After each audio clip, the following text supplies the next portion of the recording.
Dakilang kapayapaan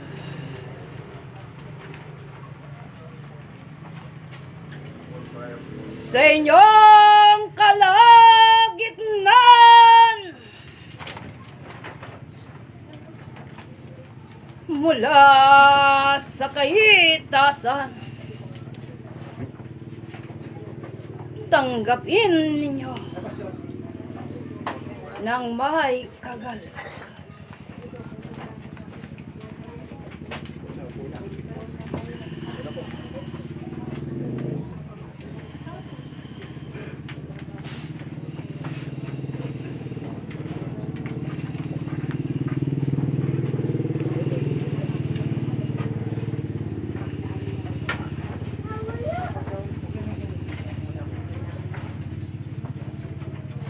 Katotohanan, katotohanan,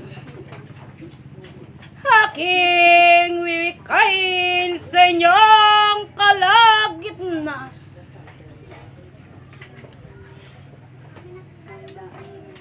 Tunay marapat nga ng inyong mga puso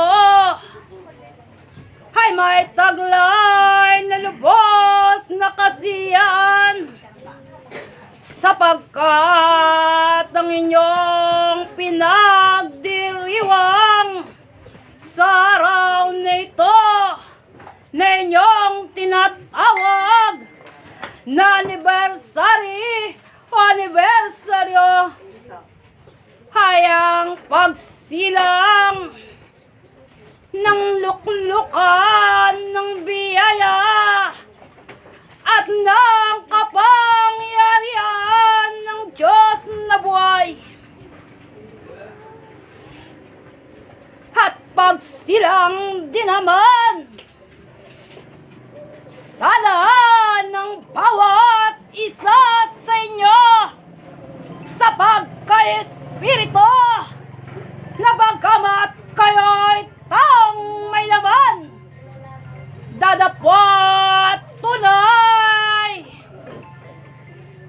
na mga mananamba sa harapan ng Diyos sa espiritu at katotohanan, at ang mga bagay ng laman ay unti-unti namamatay sa inyong mga katauhan, at ang salita ng Diyos na pawang buhay at katotohanan siyang maghari sa inyong puso't kaisipan, upang ang inyong mga paraan ng inyong pamumuhay sa ibabaw ng lupang inyong kinasasaligan ay hindi katulad ng taong hintil, kundi tao na may pagkatakot sa harapan ng Diyos, na nagmumuni-muni at nagkakaroon ng karunungan sa kanyang sarili,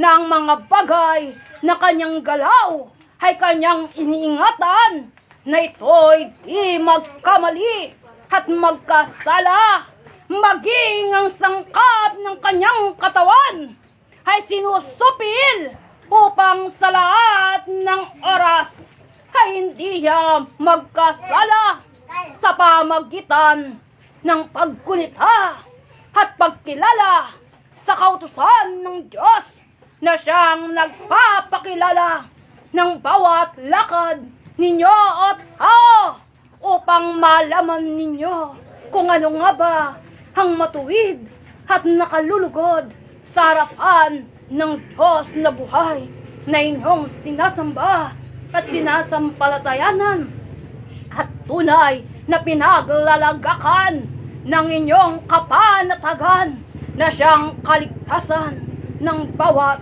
isa sa inyo. Sapagkat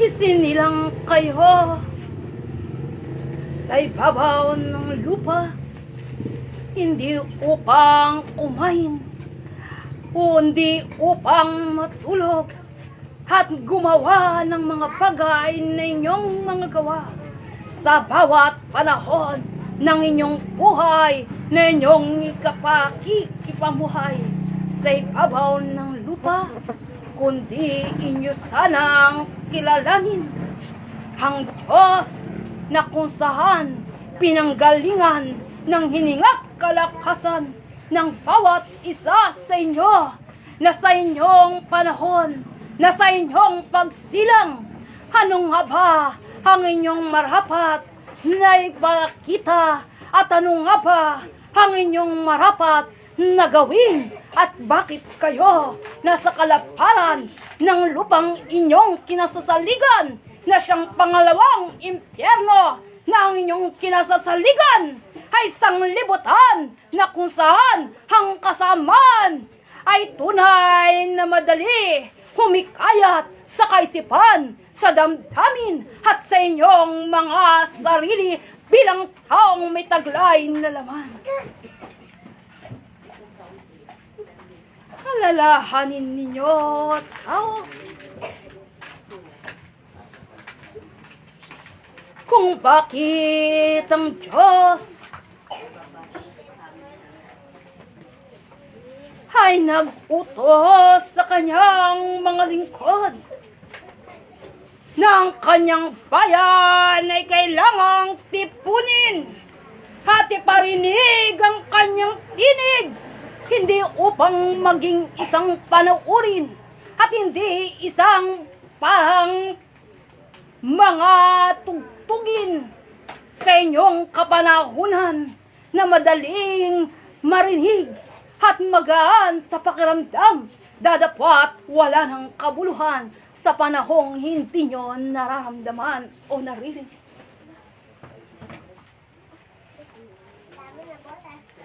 Halalahanin ninyo, kayo'y narito sa ibabaw ng lupa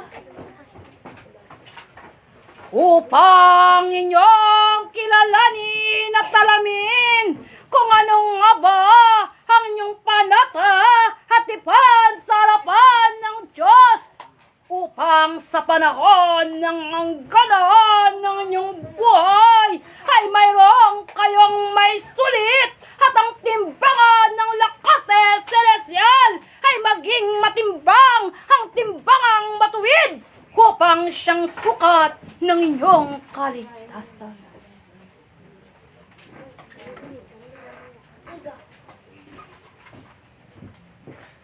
Kaya't ang mga bahay dalanginan na pinangangasiwaan ng kapangyarihan at ng mga lingkod ng Diyos na buhay ay tunay na salilungan na marapat ang bawat sumasalilong na kaluluwa ay tunay na magkaroon ng kaligtasan, tunay na magkaroon ng buhay na hindi lamang sa mga bagay ng inyong pangangailangan, hindi lamang sa panahon ng kailangan ng iyong taglay na laman, kundi sa buhay Espiritu na nangapaloob sa inyong taglay na laman na may malaking pananagutan sa harapan ng Diyos na buhay na siyang pinagmulan ng inyong mga hinga, aking mga anak na babae at lalaki. Kaya't kung inyong napagkikilala at napagunawa ang halaga ng isang luklukan, ng isang bahay dalanginan na niluguran at kinasiyahan ng Diyos, dising sana ang katapatan ng pagsunod ay maglarawan sa inyong mga katawan. Dising sana ang bawat salita na lumalabas sa bibig ng Diyos ay inyong pinahalagahan na higit pa sa ginto at pilak ng sanglibutang inyong kinasalikan.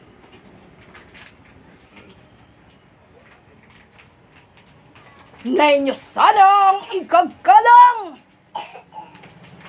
na inyo sanang yuyukuran, na kayo sana ay mga katuwang na magtaguyod upang maging matatag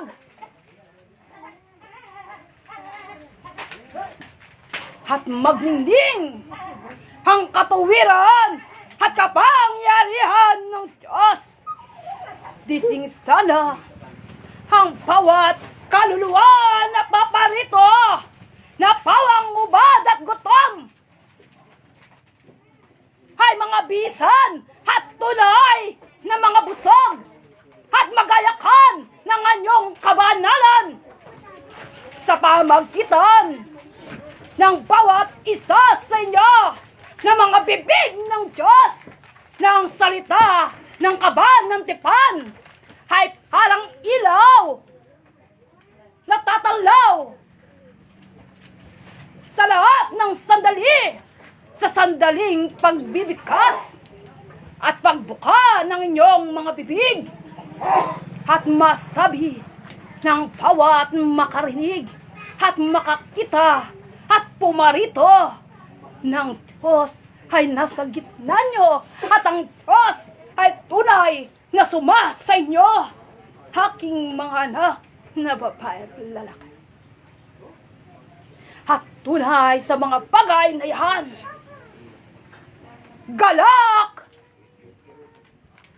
at tula sa harapan ng Diyos ay makita sa inyong katauhan at pagkatao sa araw na ito ng pagdiriwang ng kapangyarihan ng Diyos na ipinamalas sa inyong kalagitnaan na siya ninyong gunita, aking mga anak na babae at lalaki.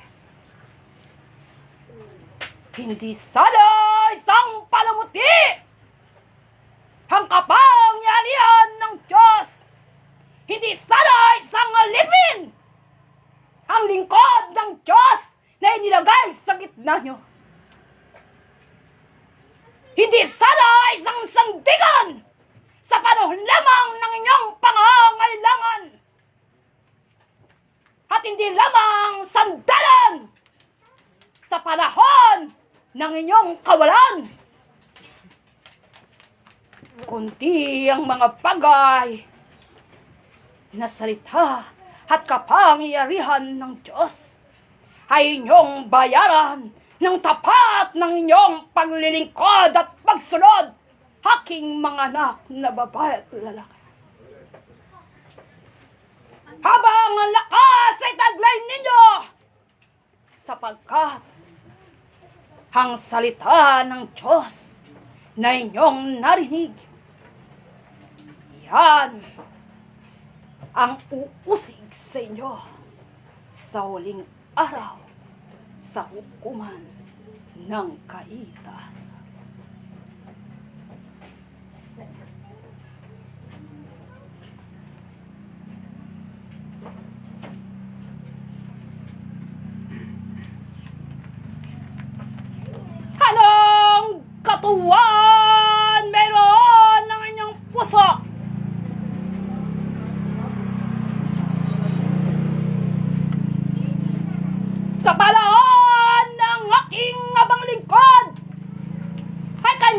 iatsyat ang kanyang gamot sa panahon ng inyong pangangailangan.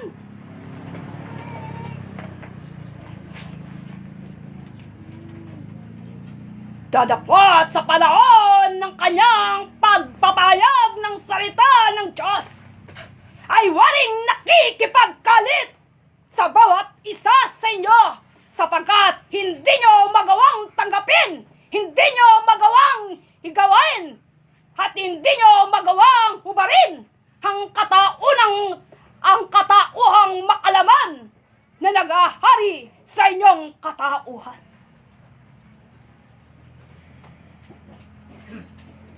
Ang mga araw at mga linggo at mga buwan na nasa gitna nyo ang aking abang lingkod,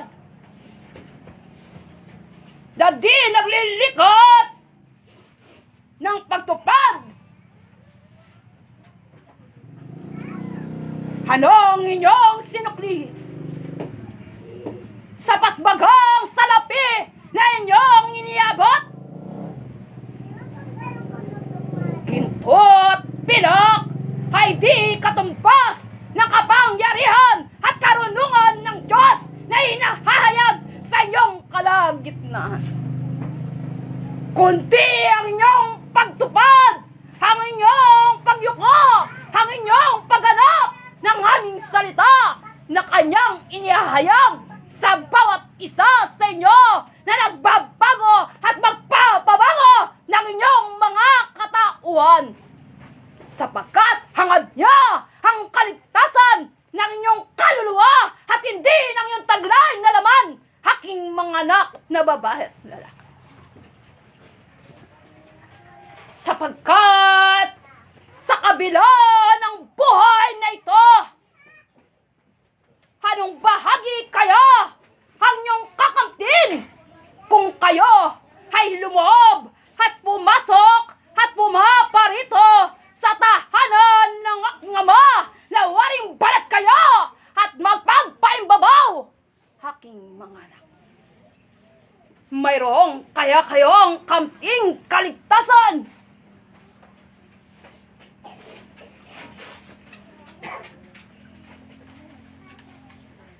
Halalahanin ninyo kung gaano kahalaga ang ilaw na nagniningning sa inyong kalagitnaan. Kung gaano kalaki ang pagkakataong nasa inyong harapan upang inyong tuntunin ang daan ng kaligtasan.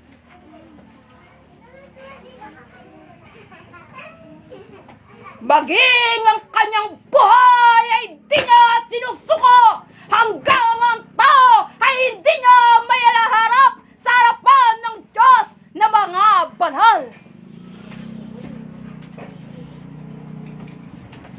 Gaano pa kaya kayo na kanyang nasasakupan?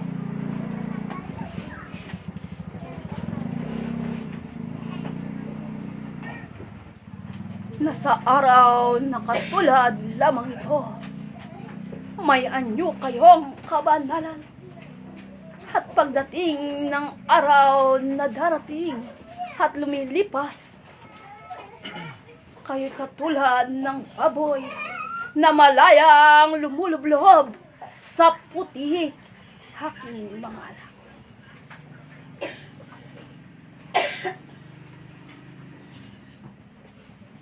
Kung ang mga bagay na yan sa panahong ito at sa panahong darating, pa rin ang inyong mga larawan, ano kaya ang halaga ng panahong katulad nito na inyong pinagsasaya at pinapahalagan kung walang bunghang kabanalan sa inyong mga katauhan? Alalahanin ninyo, ang Diyos ay matuwid. Ang Diyos ay karampatan, umawak ng timbangan at ang kanyang mata walang bagay na makakukubli. Ano't ang pagtatapat, mahirap baga sa inyo, tao, sa harapan ng Diyos na tumawag sa inyo na inyong paglingkuran, aking mga anak na babae at lalaki.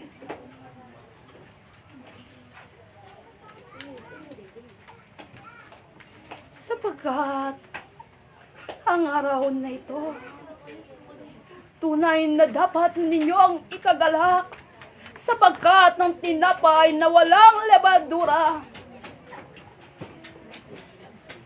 ay bumababa mula sa langit at nasa gitna nyo, aking mga anak na babae at lalaki.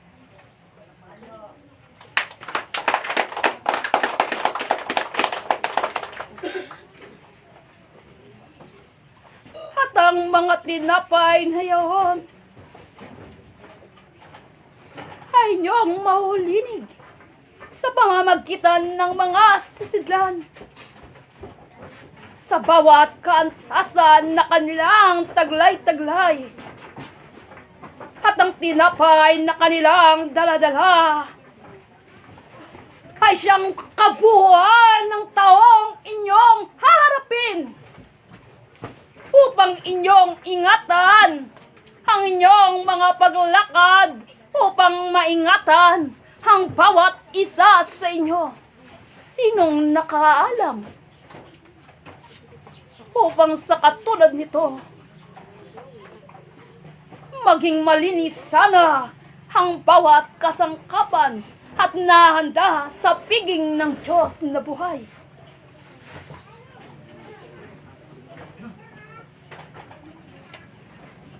Sa mga bagay na yan, diyan kayo nangasisiyasat, diyan kayo nakikitan ng kakulangan at kawalang kahandaan. Sapagkat sa araw na ito, hindi ang laman ang marapat kumain, kundi ang espiritong napaloob sa inyong taglay na laman, na siyang pawang buhay at inyong ikaliligtas, sapagkat sinong nakababatid ng araw ninyong bukas, sinong nakababatid ng taong inyong lalakbayin, kung ano ang dulot nito, kung mabuti ba o masama sa inyo o tao.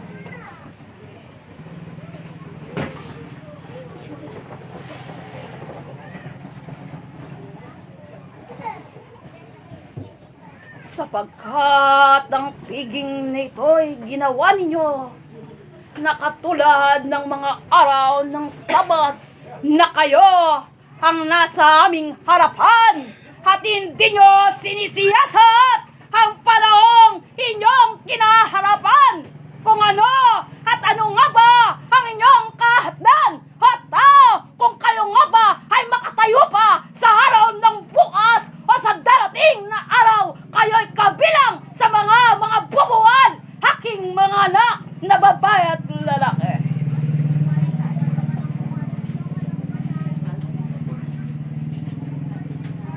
Sapagkat masdan ninyong panahon,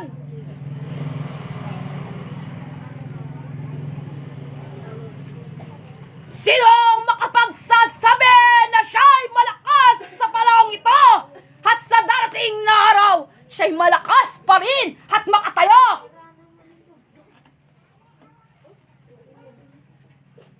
Kung ang kanyang taglay na buhay ay magparam sa panahong hindi niya inaasahan. Maging kayo, aking mga anak na babae at lalaki, huwag niyong sabihin kayo ay pinili, tinatakan, tinawag bilang mga lipin ng Diyos na dapat hindi kumikilos at gumaganap sa pagkaliping na tawag sa bawat isa sa inyo. Ano kayo sa harapan ng mata ng Diyos na siya ninyong paglilingkuran? siya'y walang kagalakan. Sa kabila ng kanyang panata, ay nilimot at tumalikod at hindi binigyang pansin at katuparan aking mga anak.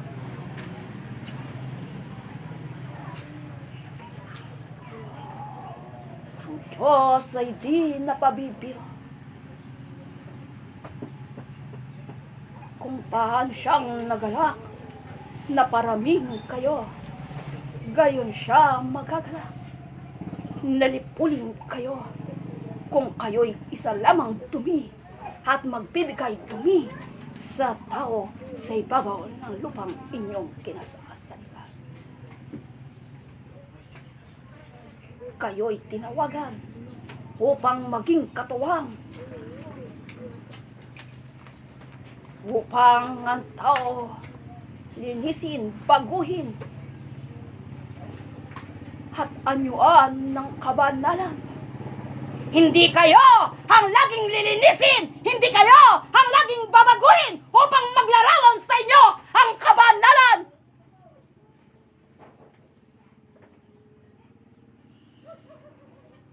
Nagkamalis baga ang Diyos sa pagtawag sa inyo. Sa panahong kanyang wikain, kayo'y kumilos. Kayo'y nananatiling di gumagalaw.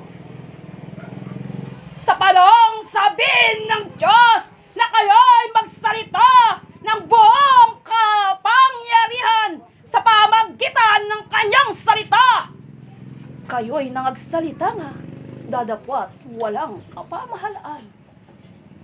Anong kabuluhan? Hindi na kayo musmus upang painumin ng gatas. Kayo'y may mga kulang na upang ang lamang kate ay sapat ninyong makain at malasan at magbigay sustansya upang kayo ay maging malakas at umakbang na matuwid sa harapan ng Diyos na buhay.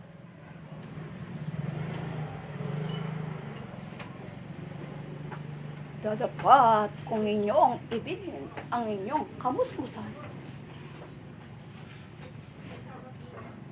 Sino kayo sa harapan ng Diyos na buhay? Gayong siya'y nangangailangan ng aliping tapat at matalino upang kanyang katiwala sa kanyang kawan, araw man o gabi, aking mga anak na babae at lalaki.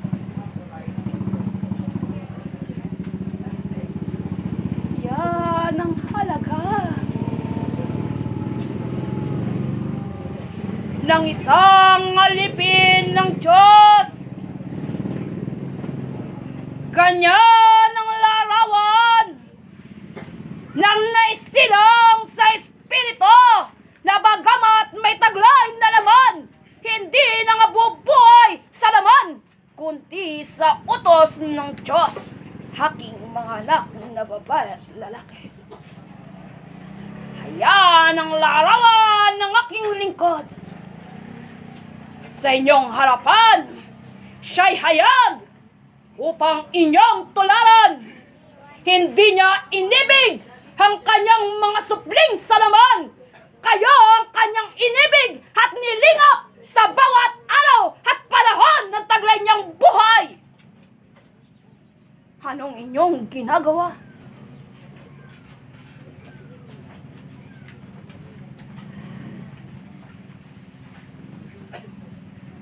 Umaasa siya na sa pamagitan ninyo ay kanyang katuwang sa pasalin sa krusado ng kabanalan, hindi upang kayo ang kanyang pusanin at lumakad sa larangan ng kabanalan.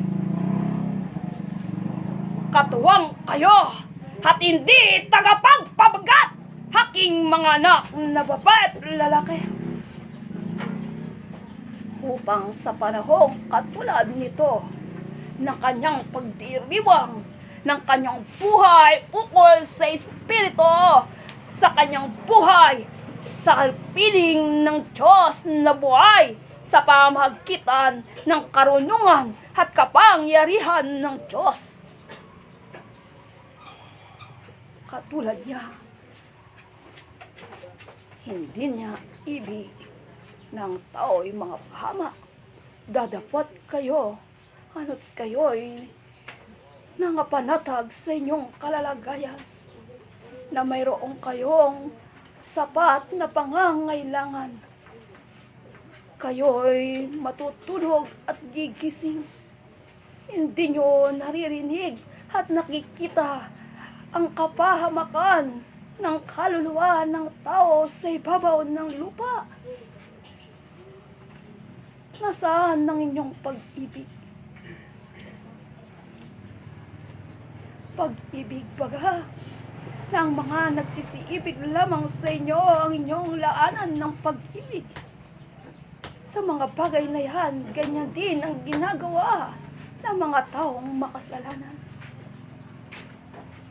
Ano't hindi nyo magawang ibigin ng inyong mga kaaway?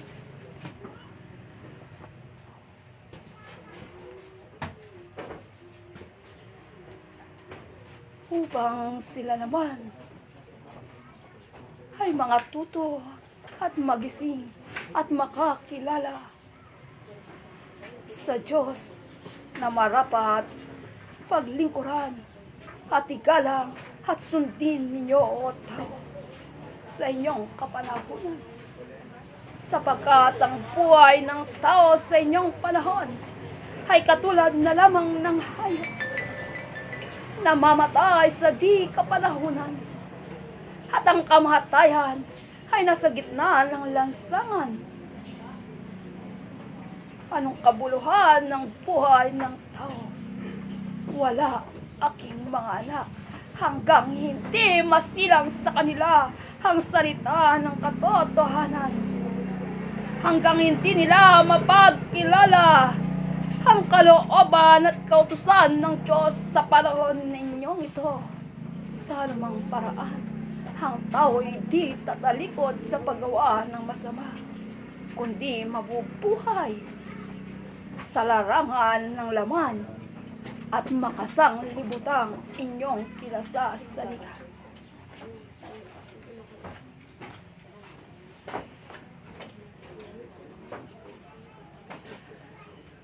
Aking abang lingkod, halika sa aking kalagitnaan.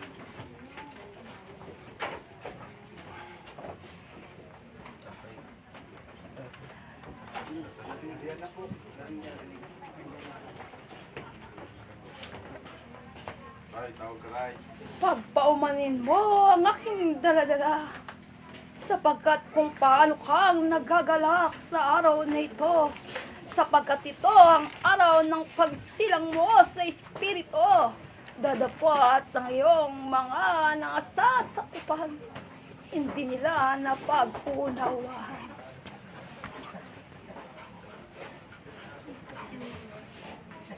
Ang ilaw na taglay nyo at taglay mo, hindi nila pinahahalagahan upang sana aking anak na lalaki. Ang kagalakan mo ay sila, at ang kapurihan mo ay sila, aking anak na lalaki. Maging ganun pa man, ang mga bagay na aking dalaga, gumising sana at magbigay liwanag sa kanilang puso't kaisipan.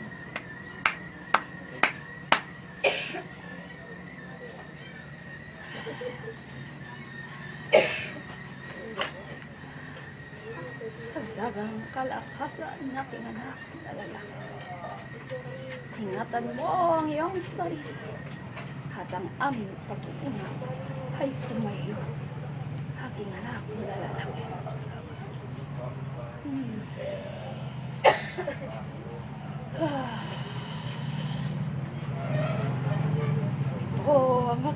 handog sa iyo.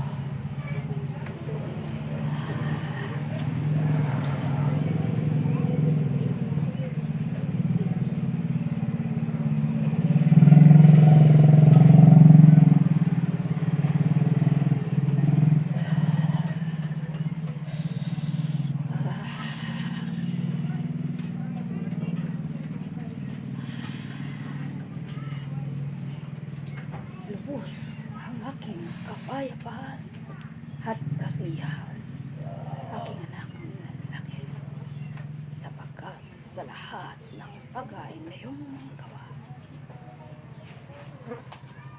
dangal namin, aking anak na lalaki. Ingatan mo ang iyong sarili, ingatan mo rin naman ang tao sa iyong kapaligiran, sapagkat hindi lahat ng tao na may taglay ng ngiti sa iyong harapan ay may taglay ng pag-ibig at pag-aalala para sa iyo. Ang ilan ay may ngiti dadawat sa kanilang puso, ay may maitim, aking anak na lalaki. Kapayapaan, kapayapaan, handog ko sa iyo, aking anak.